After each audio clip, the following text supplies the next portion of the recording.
श्रीकान्तो मातुलो यस्य जननी सर्वमङ्गला जनकशङ्करो देवः तं वन्दे कुञ्जराननं सदाशिवसमारम्भां शङ्कराचार्यमध्यमाम् अस्मदाचार्यपर्यन्तां वन्दे गुरुपरम्परां पाशाङ्कुशेक्षुकोदण्डपञ्चबाणरसत्कराम् उद्यत्सूर्यनिभां वन्दे महात्रिपुरसुन्दरीं विश्वकारणनेत्राढ्यां श्रीमत्त्रिपुरसुन्दरीं बन्धकासुरसंहर्द्रीं कामाक्षीं तामहं भजे सुवर्णाङ्गीं रत्नशोभाढ्यां शुकहस्तां शुचिस्मृतां काञ्चीनिवासिनीं वन्दे कामाक्षीं कामितार्थतां श्रीमात्रे நமஹ. ஜெகன்மாதாவான ராஜராஜேஸ்வரி பரதேவதையினுடைய அவ்வியாஜமான கருணா கட்டாட்சத்தோட கூட்ட ஸ்மரணம் சரணம் அப்படிங்கிறதான ஒரு தொடர் பிரவச்சனம். இந்த நவராத்திரி 10 நாளும் பரமேஸ்வரியினுடையதான ஒரு வைபவத்தை எ ஸ்பிரிச்சுவல் ஜேர்னி, அதாவது virtual journey to lesser known Devi kshetras அப்படின்னு ஒரு அம்பாளுடையதான அதிவிசேஷமா விளங்கக்கூடியது, அதே சமயம் ரொம்ப வெளியிலே தெரியாத தேவி க்ஷேத்திரங்களுடையதான ஒரு மகிமையை ஒவ்வொரு தினங்களும் ஒவ்வொரு நாளும் ஒவ்வொரு தேவி க்ஷேத்திரத்தினுடையதான ஒரு வைபவத்தை பராசக்தியான ஜெகன்மாதாவினுடையதான கருணா கட்டாட்சத்தோட கூட்ட நாம சிந்தனை பண்ண போறோம். அதாவது அம்பாளுக்கு ஆலயங்கள் இந்த பாரத வருஷத்தில் அநேகம் உண்டு. எத்தனையோ சக்தி பீட்டங்கள் இருக்கு, எத்தனையோ சித்த பீட்டங்கள் இருக்கு. பராசக்தியினுடையதான ஆலயங்கள் அப்படின்னு சொன்னாக்க கணக்கிலேயே கிடையாது. காமாட்சி விலாசத்திலே பார்த்தோம் சொன்னாக்க இந்த பாரத வருஷத்திலே 64,000 சக்தி பீட்டங்கள் விளங்குறது அப்படிங்கறத நமக்கு ரொம்ப விசேஷமா சொல்லியிருக்கா. அந்த 64,000 சக்தி பீட்டங்களிலே 64 சக்தி பீட்டங்கள் ரொம்ப வசதி அப்படின்னும், அந்த 64 சக்தி பீட்டங்கள்லயே 18 ரொம்ப வசதி அப்படின்னும், அந்த 18லயுமே 4 பீட்டங்கள் ரொம்ப வசதி அப்படின்னும், அந்த 4 பீட்டங்கள்லயே ஏகமா விளங்கக்கூடியதான காமகோட்டி அப்படிங்கறதான மகா பீட்டமானது எல்லாவற்றிற்கும் மேலாக விளங்கக்கூடியதான ஒரு தேவியினுடைய மகாசக்தி பீட்டமா விளங்குறது அப்படிங்கறத நமக்கு காமாட்சி விலாசம் சொல்லுறது. அப்படி அந்த பராசக்தியினுடையதான ஒரு வைபவத்தை நாம பார்த்தோம் அப்படின்னு சொன்னாக்க இந்த பாரத வருஷம் முழுக்க தேவியினுடையதான அநேக சித்த பீட்டங்கள், தேவியினுடையதான அநேக சக்தி பீட்டங்கள் விளங்குறது. அதிலே முக்கியமாக பரமேஸ்வரியினுடைய வைபவங்கள் அநேகம் விளங்கக்கூடியதான ஒரு தேவி க்ஷேத்திரங்களைத்தான் நாம முக்கியமான சக்தி பீட்டங்களை தான் சிந்தனை செய்ய போறோம். அந்த வரிசையிலே முதல்ல பார்த்தோம் அப்படின்னு சொன்னாக்க தரணி பீட்டம் அப்படிங்கிறதான ஒரு மகா பீட்டம். அந்த பீட்டமானது நமக்கு திருக்குற்றாலம் அப்படிங்கிற க்ஷேத்திரத்திலே மகா பவித்திரமா விளங்கக்கூடியதும் மங்களத்தை கொடுக்கக்கூடியதும் மும்மூர்த்திகளையும் பராசக்தியானவள் ஈன்ற மகா பீட்டமா விளங்கக்கூடியது திருக்குற்றாலம் அப்படிங்கிற க்ஷேத்திரத்திலே விளங்கக்கூடியதான தரணி பீட்டம். அந்த தரணி பீட்டத்திலே அம்பாளுக்கு பராசக்தி அப்படின்னே நாம, அதாவது ஒரு க்ஷேத்திரமூர்த்திக்கு பராசக்தி அப்படிங்கிற நாமம் விளங்குறதுங்கிறது ரொம்ப அபூர்வமான ஒரு விஷயம்தான். அதாவது நீங்க பார்த்தேன் அப்படின்னா எல்லா அம்பாளுமே பராசக்தியினுடைய ஸ்வரூபம் தான். எல்லா க்ஷேத்திரங்கள்ல பிரகாசிக்கிறதும் பராசக்தி தான். ஆனா அந்தந்த க்ஷேத்திரங்களிலே தேவிக்கு அநேக நாமங்கள் விளங்குமே தவிர பராசக்திங்கிற நாமத்தோடைய கூட அம்பாள் விளங்கக்கூடிய க்ஷேத்திரம் அப்படிங்கிறது ரொம்ப ரொம்ப அபூர்வம். அதிலே பிரதான்யமா விளங்கக்கூடியதான பீட்டம் அப்படிங்கிறது தரணி பீட்டம் தான். அதாவது அங்கே விளங்கக்கூடிய ஸ்வயம்பூவா தோன்றிய ஸ்ரீசக்கர மகாமேரு வேற எந்த க்ஷேத்திரத்திலையுமே பார்க்கறதுக்கு அபூர்வமானது. அநேக க்ஷேத்திரங்கள்ல ஸ்ரீசக்கர பிரதிஷ்டையானது விசேஷமா விளங்குறது. ஸ்ரீவித்யா மந்திர விக்கிரகமா ஜெகன்மாதா விளங்கக்கூடிய க்ஷேத்திரங்கள் அநேகம் உண்டு. ஆனாக்க ஸ்வயம்பூவாக தோன்றிய மகாமேருவானது விளங்கக்கூடியதான பீட்டம் அப்படின்னு சொன்னாக்க அது திருக்குற்றாலம் அப்படிங்கறதான ஒரு க்ஷேத்திரம் தான். சுவாமி குற்றாலநாதருக்கு வடக்கு குற்றாலநாதருக்கு அப்படி வலப்பக்கத்திலே பார்த்தோம் அப்படின்னு சொன்னாக்க குழல்வாய் மொழி அப்படிங்கிற நாமத்தோட பராசக்தியானவள் விசேஷமான ஒரு வைபவத்தோட பிரகாசிக்கிறாம். சுவாமிக்கு இடப்பக்கத்திலே பார்த்தோம் அப்படின்னு சொன்னாக்க அந்த க்ஷேத்திரத்திலே ஸ்ரீசக்கரத்தினுடையதான பூர்ணஸ்வரூபமாக அங்க மகாமேரு ரூபத்திலே அகண்ட சச்சிதானந்தமயியாக சிவசக்தி ஐக்கியஸ்வரூபிணியாக தனக்கு மேல வேற வஸ்து இல்லாதவளாக திவ்யமங்கள விக்கிரகமாக பராசக்திங்கிற நாமத்தோட கூட்ட ராஜராஜேஸ்வரியானவள் தரணி பீட்டத்திலே பிரகாசிக்கிறா அப்படின்னு. அதற்கு ஏன் தரணி பீட்டம் அப்படிங்கிற நாமம் வந்ததுங்கிறதுக்கு அநேக காரணங்கள் உண்டு. பிரதான்யமா சொல்லக்கூடியதான ஒரு காரணம் என்ன அப்படின்னு கேட்டேன்னு சொன்னாக்க அகஸ்திய மகரிஷியானவர் அந்த க்ஷேத்திரத்திற்கு வந்த சமயத்திலே அது ஒரு பரம வைஷ்ணவ க்ஷேத்திரமா இருந்தது அப்படின்னு சொல்றார். இந்த க்ஷேத்திரமானது திருக்குற்றாலமானது வைஷ்ணவ க்ஷேத்திரமா இருந்தது. அகஸ்தியருடைய பிரார்த்தனைக்கு இணங்க சாட்சாத் நாராயணர் தான் அப்படி பரமசிவனாக மாறி குற்றாலநாதர் அப்படிங்கிறதான நாமத்தோடையும், ஸ்ரீதேவியானவள் குழல்வாய்மொழி அப்படிங்கிற நாமத்தோடையும், பூதேவியானவள் பராசக்திங்கிற நாமத்தோடையும் விளங்கினார்கள் அகஸ்தியருடைய பிரார்த்தனைக்காக. பூதேவியே பராசக்தியாக விளங்கின காரணத்தினாலே தரணி பீட்டம் அப்படிங்கிற நாமமானது அந்த க்ஷேத்திரத்திற்கு ஏற்பட்டது அப்படிங்கிறது நமக்கு விசேஷமா சொல்றா. அது ஒரு சரித்திரமா இருந்தாலும் பொழுது அகஸ்தியருடைய காலத்திற்கு முன்னமேயே அந்த க்ஷேத்திரமானது ஒரு ஸ்ரீவித்யா க்ஷேத்திரமா விளங்கியதுங்கிறதுக்கு அதற்கும் பிரமாணங்கள் நமக்கு உண்டு.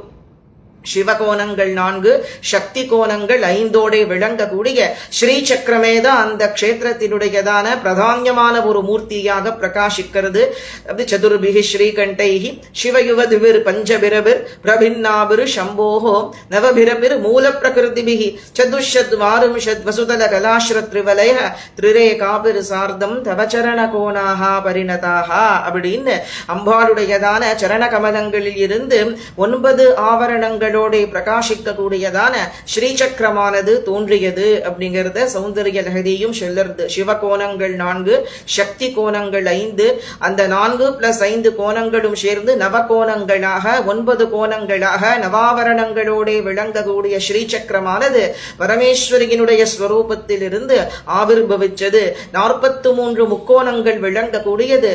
மத்தியே பைந்தவ சிம்ஹ பீட லலிதே துவம் பிரம்ம வித்யா சிவே அப்படின்னு அந்த பிந்து பாகத்திலே பராசக்தியானவள் லலிதா மகா திரிபுர சுந்தரியாக ராஜராஜேஸ்வரியாக அகண்ட சச்சிதானந்தமயியாக பிரகாசிக்கக்கூடியதான ஒரு அற்புதமான ஒரு வைபவமானது அந்த ஸ்ரீ சக்கரத்திற்கு உண்டு. இந்த பாரத வருஷத்திலே அந்த ஸ்ரீ சக்கரம் ஸ்வயம்பூவாகவும் மகான்களாலே பிரதிஷ்டிக்கப்பட்டதாகவும் அநேக க்ஷேத்திரங்கள்ல விளங்குறது. காஞ்சிபுரத்திலே அந்த ஸ்ரீ சக்கர மகாபீரம் ஸ்வயம்பூவா தோன்றியது. கொல்லூரிலே விளங்கக்கூடிய மூகாம்பிகா க்ஷேத்திரத்திலே மூகாம்பிகைக்கு கீழே ஒரு லிங்கம் இருக்கு பார்த்தேடா, அது ஸ்ரீசக்கரத்தினுடைய பிந்து பாகம் தான். அங்கே விளங்கக்கூடிய ஸ்ரீசக்கரம் ஸ்வயம்பூவா தோன்றியது. காஷ்மீர க்ஷேத்திரத்திலே அம்பாளுக்கு ஷாரிகான்னு நாமா. அந்த க்ஷேத்திரத்திலே தேவியினுடைய ஸ்வரூபமே ஸ்ரீசக்கரம் தான். அந்த ஸ்ரீசக்கரமானது ஸ்வயம்பூவாக தோன்றியது. இது போல இந்த நம் பாரத வருஷத்திலே ஸ்வயம்பூவா தோன்றிய ஸ்ரீசக்கர பீட்டங்கள் உண்டு. அந்த வரிசையிலே திருக்குற்றாலத்திலே விளங்கக்கூடியதான தரணி பீட்டமும் கூட பராசக்தியினுடையதான இச்சையினால ஸ்வயம்பூவாகவே ஆவிர்பவித்ததான மகாபீட்டமாக விளங்குறது. அந்த க்ஷேத்திரத்திலே ஸ்வயம்பூவா தோன்றிய ஸ்ரீசக்கர மகாபீட்டத்தை அகஸ்திய பகவான் விசேஷமாக உபாசனை செய்திருக்கார். அகஸ்தியர் பரம ஸ்ரீவித்யா உபாசகர் அல்லவா. அந்த காரணத்தினாலே அந்த க்ஷேத்திரத்திற்கு ஜெகன்மாதாவினுடைய மகாபீட்டமான தரணி பீட்டத்தை விசேஷமாக பூஜை பண்ணிருக்கார். தரணி பீட்டத்திற்கு அம்பாளுக்கு எதிர்க்கையே ஒரு சிவலிங்க பிரதிஷ்டையும் விளங்குறது. சுவாமிக்கு காமகோட்டீஸ்வரர் அப்படின்னே நாம. காமகோட்டி அப்படின்னாலே ஸ்ரீ சக்கரம் தான். பரமசிவனுக்கு காமகோட்டீஸ்வரர் அப்படிங்கிறதான ஒரு நாமா விளங்குறது. தரணி பீட்டத்திலே லலிதா மகா திரிபுர சுந்தரியாக ராஜராஜேஸ்வரியாக பராசக்திங்கிற நாமத்தோட கூட்ட அம்பாள் பிரகாசிக்கிறார். தரணி பீட்டத்திற்கு எதிர்க்கையே அந்த பராசக்திக்கு பத்தியா விளங்கக்கூடிய பரமேஸ்வரன் காமகோட்டீஸ்வரன் காமேஸ்வரர்கிற நாமத்தோட கூட பிரகாசிக்கிறார் அப்படின்னு சொன்னாக்க க்ஷேத்திரங்களுக்கெல்லாம் ரத்னமா விளங்கக்கூடியது அந்த திருக்குற்றாலத்திலே விளங்கக்கூடியதான ஒரு மகாபீட்டம். நிறைய பேருக்கு அந்த க்ஷேத்திரத்தின் மகத்துவமானது தெரியாது. பரம சைவ க்ஷேத்திரமாக எப்படி திருக்குற்றாலம் விளங்குறதோ அது போல ஸ்ரீவித்யா உபாசகாளுக்கு தேவி உபாசகாளுக்கு அதி முக்கியமா விளங்கக்கூடியதான ஒரு மகாபீட்டம் அந்த க்ஷேத்திரம். அப்படி என்ன விசேஷம்னு கேட்டாக்க மும்மூர்த்திகளுக்கும் ஆதாரமாக விளங்கக்கூடிய பராசக்தி எந்த திரிபுர சுந்தரியானவள் மும்மூர்த்திகளையும் ஈன்றாளோ த்ரயானாம் தேவானாம் திரிகுண ஜனிதானாம் தவ சிவே பவேத் பூஜா பூஜா தவச்சரணயோர்னா விரச்சிதாக அப்படின்னு சொல்றோம் இல்லையா. அம்பாளுடைய ஜெகன்மாதாவான பராசக்தியானவள் தன் 3 குணங்களில் இருந்து சத்வகுணம் ரஜோகுணம் தமோகுணம் எனும்படியான அந்த 3 குணங்களில் இருந்து பகவதி என்ன பண்ணினான்னு கேட்டாக்க மும்மூர்த்திகளை உண்டு பண்ணினா. சத்வகுணத்திலிருந்து மகாவிஷ்ணுவையும் ரஜோகுணத்திலிருந்து பிரம்மதேவரையும் தமோகுணத்திலிருந்து சாட்சாத் ருத்ரமூர்த்தியையும் அந்த பராசக்தியானவள் உற்பத்தி பண்ணினா. அப்படி மும்மூர்த்திகளையும் எந்த பகவதியானவள் உற்பத்தி பண்ணினாளோ அந்த பகவதி பிரகாசிக்க கூடிய திரு திருக்குற்றாலம். அது மட்டும் அல்லாம வேற எந்த க்ஷேத்திரத்திலேயுமே பார்க்க முடியாத தானுமாலையன் பூந்தொட்டில் அப்படிங்கிற ஒரு தொட்டில் அந்த க்ஷேத்திரத்திலே தான் விளங்குறது. அது என்னன்னா, அம்பாள் தன்னுடைய 3 குணங்களில் இருந்து பிரம்மாவையும் விஷ்ணுவையும் ருத்ரமூர்த்தியையும் உண்டு பண்ணினான்னு பார்த்தோம் இல்லையா? காமாட்சி விலாசமும் கூட தன் 3 நேத்திரங்கள்ல இருந்து பிரம்மாவையும் விஷ்ணுவையும் ருத்ரனையும் பராசக்தி உற்பத்தி பண்ணினா அப்படின்னு சொல்லுறது. காமாட்சி விலாசத்திலையும் இந்த விஷயமானது விளங்குறது. 3 நேத்திரங்கள்லயுமே ஜெகன்மாதாவான பராசக்தி என்ன பண்ணினான்னு கேட்டாக்க, திரிமூர்த்திகள் 3 பேரை செய்யறா. அந்த பகவதியானவள் எந்த க்ஷேத்திரத்திலே உற்பத்தி செய்தாலோ அந்த பகவதியானவள் பிரகாசிக்க கூடிய திருக்குற்றாலம். காஞ்சிபுரத்திலே வலது கண்ணிலிருந்து பிரம்மாவையும் இடது கண்ணிலிருந்து விஷ்ணுவையும் நெற்றிக்கண்ணிலிருந்து ருத்ரமூர்த்திய பராசக்தியானவள் உற்பத்தி செய்தாங்கிறத சாஸ்திரம் சொல்லுறது. சத்வகுணத்திலிருந்து நாராயணரை உற்பத்தி பண்ணினா, ரஜோகுணத்திலிருந்து பிரம்மதேவரை உற்பத்தி பண்ணினா, தமோ குணத்தில் ருத்ரமூர்த்தியை உற்பத்தி பண்ணினா. மும்மூர்த்திகளுக்கும் தாயாராக விளங்க கூடிய காரணத்தினாலே அவளுக்கு காமாட்சின்னு நாமா. ஏன்னா ககாரமானது பிரம்மாவை குறிக்கிறது, அகாரமானது ருத்ரனை குறிக்கிறது, மகாரம் விஷ்ணுவை குறிக்கிறது. அப்படி மும்மூர்த்திகள் 3 பேரையுமே தன்னுடைய கண்கள்ல இருந்து உற்பத்தி செய்ததினாலே அந்த பகவதியான ஸ்ரீமாதாவிற்கு காமாட்சி எனும்படியான நாமா. அந்த 3 குழந்தைகளை, அந்த மும்மூர்த்திகளை உற்பத்தி செய்தால் அல்லவா, அந்த 3 குழந்தைகளுக்கும் அவர்களுடைய அந்த சிருஷ்டியாத்மக சக்தியை, ரட்சிக்கக்கூடிய சக்தியை, சம்ஹாராத்மக சக்தியை ஸ்தன்யபானம் மூலமாக அவர்களுக்கு அனுகிரகத்தை பண்ணினான்னு காமாட்சி விலாசம் சொல்லுறது. மும்மூர்த்திகளுக்கும் அந்த பராசக்தியான ஜெகன்மாதா ஸ்வயம் தானே ஸ்தன்யபானம் பண்ணினா அப்படிங்கறத நமக்கு விசேஷமா சொல்லுறது. அந்த பராசக்தியானவள் மும்மூர்த்திகளுக்கும் ஸ்தன்யபானம் பண்ணி வச்ச க்ஷேத்திரம் காஞ்சிபுரம். ஸ்தன்யபானம் பண்ணதுக்கு அப்புறம் அந்த குழந்தைகள் தூங்கணும் அல்லவா, அந்த குழந்தைகளை தொட்டிலிட்டு எங்க ஆட்டினா அம்பாள் மூர்த்திகளை சிருஷ்டிக்க கூடியதான பிரம்மதேவரையும், ரட்சிக்க கூடியதான நாராயணரையும், சம்ஹரிக்கக்கூடிய ருத்ரமூர்த்தியையும், இந்த 3 மூர்த்திகளையும் எந்த க்ஷேத்திரத்திலே பகவதியானவள் தொட்டிலிட்டு ஆட்டினாள்னு கேட்டாக்க திருக்குற்றாலம் அப்படிங்கிற மகா க்ஷேத்திரம் தான். தானு மால் அயன் அப்படிங்கிற அந்த 3 மூர்த்திகளையும் பகவதியானவள் தொட்டிலிட்டு ஆட்டின க்ஷேத்திரம் தானுமாலையன் பூந்தொட்டில் அந்த க்ஷேத்திரத்திலே விளங்குறது. இன்னைக்கும் கூட அம்பாள் மும்மூர்த்திகளுக்கும் தாயாராக 3 மூர்த்திகளை ஈன்றவளாக சச்சிதானந்த பிரம்மஸ்வரூபிணியாக பராசக்தியானவள் 3 குழந்தைகளையும் இன்னி பரியந்தம் தொட்டிலிட்டு ஆட்டக்கூடியவளாக இருக்கா. மகா கஷேத்திரமா விளங்கக்கூடியது திருக்குற்றாலம் அப்படிங்கறதான ஒரு க்ஷேத்திரம். தேவியினுடைய சித்த பீட்டங்கள்ல அதி விசேஷமா விளங்கக்கூடியதான ஒரு மகா சித்த பீட்டமாக திருக்குற்றால க்ஷேத்திரமானது விளங்குறது அப்படிங்கறத எல்லோருமே தெரிஞ்சுக்க வேண்டியது. அது மட்டும் இல்லாம திருக்குற்றால மலைக்கு மேலே பராசக்தியானவள் செண்பகா தேவிங்கிற நாமத்தோட பிரகாசிக்கிறா. அம்பாள் ஒரு சமயம் பிரம்மாதி தேவர்கள் எல்லோரும் அம்பாள் எங்க இருக்கான்னு தெரியலையேன்னு அநேக விடங்களை தேடி கடைசியில அம்பாளுக்கு பிரியமா விளங்கக்கூடியதான திருக்குற்றால மலைக்கு மேலே செண்பகா தேவிங்கிற நாமத்தோட விளங்குறத கண்டுபிடிச்சாலாம். அப்படி சம்பகாரண்யம் அந்த க்ஷேத்திரத்திற்கு பேரு, அம்பாளுக்கு செண்பகா தேவின்னு பேரு. பிரத்யக்ஷமான துர்கா பரமேஸ்வரி அவள்.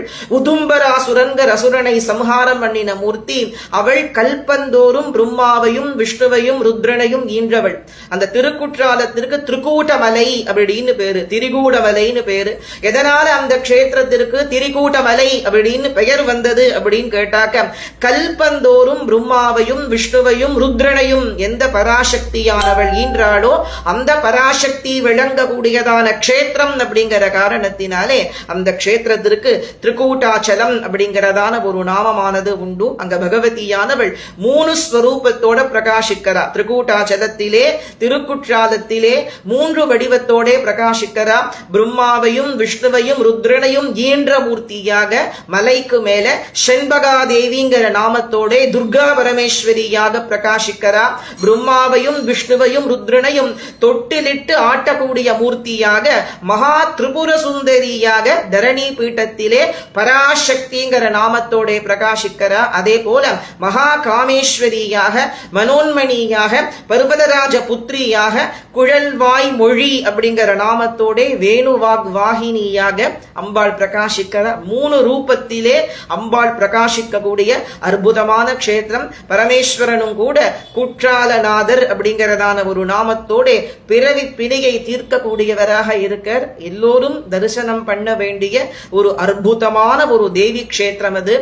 வாய்ப்பு இருக்கிறவா திருக்குற்றால க்ஷேத்திரத்திற்கு போய் அங்கே பிரகாசிக்க கூடியதான வேணுவாக்வாகினி அம்பாளையும் திரிகூட்டத்திலே விளங்கக்கூடிய செண்பகா தேவியையும் பராசக்தியான ஜெகன்மாதாவையும் அதே போல பரமேஸ்வரனையும் தரிசனம் பண்ணி தேவியினுடையதான கருணைக்கு பாத்திரர்களாகணும் அப்படின்னு பிரார்த்தனை பண்ணிக்கிறோம். தொடர்ந்து ஒவ்வொரு தினங்களும் அபூர்வமான தேவியினுடைய வைபவம் மிக விசேஷமா விளங்கக்கூடியதான ஒவ்வொரு தேவி க்ஷேத்திரங்களை பரமேஸ்வரியினுடைய கருணையோட நாம சிந்தனை பண்ணலாம். நவராத்திரி முடிகிற பரியந்தம் சர்வமங்கள மாங்கல்யே சிவே சர்வார்த்த சாதிகே சரண்யே த்ரயம்பகே கௌரி நாராயணி நமோஸ்துதே. ஸ்ரீமாத்ரே நமஹ. காமாட்சி சரணம். காமாட்சி காமாட்சி.